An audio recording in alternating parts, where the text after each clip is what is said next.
We saw shares in Oracle sliding more than 10% in the pre-market. The company missed estimates on cloud computing sales. You can see the shares now down about 13%.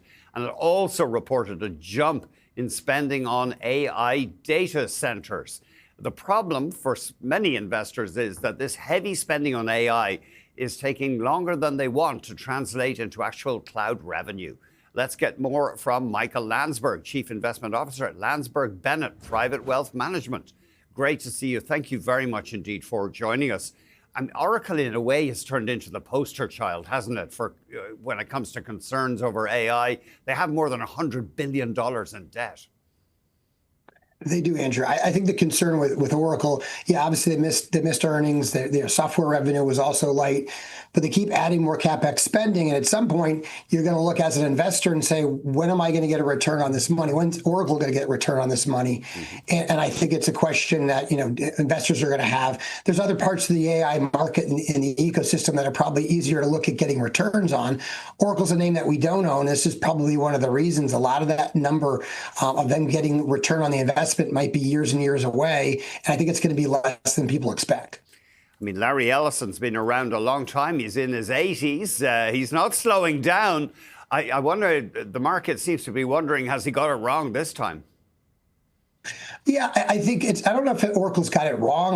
You don't want to bet against Larry Ellison. I think the question is, how long is it going to be before you get there? That's really what this issue is. I think a lot of the investors expect to get returns on this big CapEx spending right away. The only people that are getting returns right away are the people selling chips. But a lot of these other companies, a lot of the hyperscalers, it's going to be a while. What is your feeling broadly on the market? The central bank, the Fed, divided on whether more interest rate cuts are needed. Are you paying a lot of attention to monetary policy these days? I try to avoid monetary policy as much as I can, Andrew, to be honest. I think at the end of the day, stocks trade based on earnings. And the earnings have been very good. Most people on Wall Street have underestimated the earning capacity of the S&P 500. The last couple of quarters, and that's part of the reason we've had rallies. A lot of people have been short. Areas of the market like the Russell 2000, they've been very short. And I think that's really what drives things. Yeah, monetary policy, if rates are going to come down, that's certainly probably going to help small caps even more than it has in the past.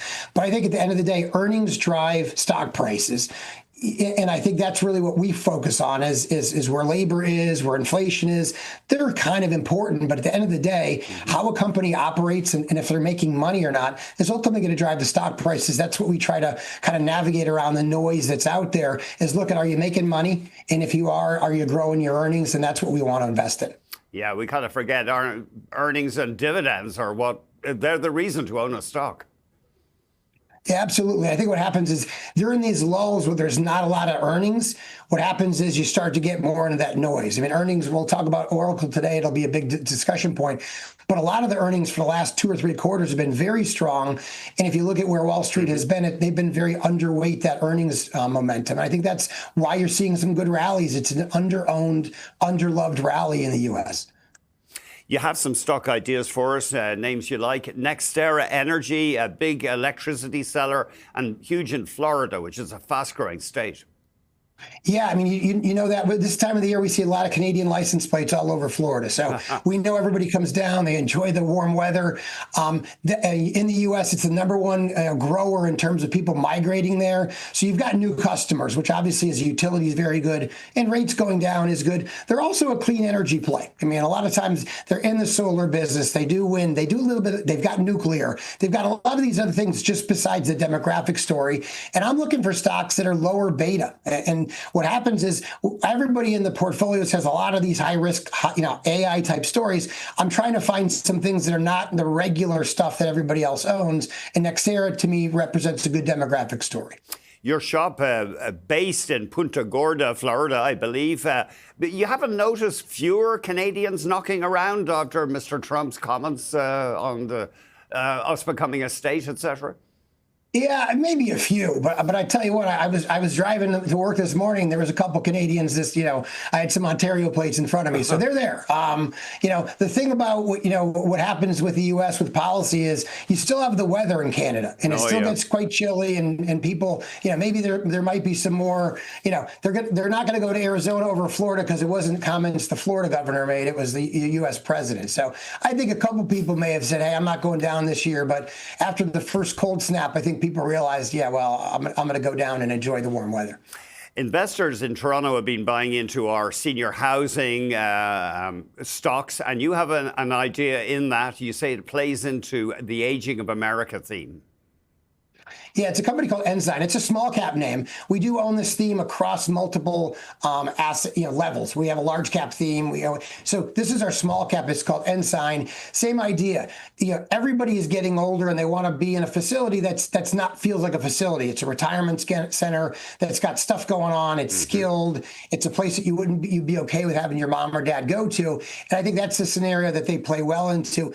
We're having more and more people live longer in every country, and this is a trend I don't think that's going to go away. Again, like NextEra, it's a demographic change. People move to warmer weather. As people age, and they're aging longer and longer with people living in the 90s and 100, you're going to need somebody to be able to take care of those people. They can't stay in their house forever. And these are not what I look at when I look at my grandmother's or great-grandmother's nursing homes. These are nice places to go with activities. And they're growing revenue. I think their 8-year record of earnings is 13% a year compounded. It's a strong business. I think you can invest in multiple different companies in this space with different asset sizes. Michael, thank you very much for joining us. My pleasure, Andrew. Good to see you. Michael Landsberg, Chief Investment Officer at Landsberg Bennett Private Wealth Management.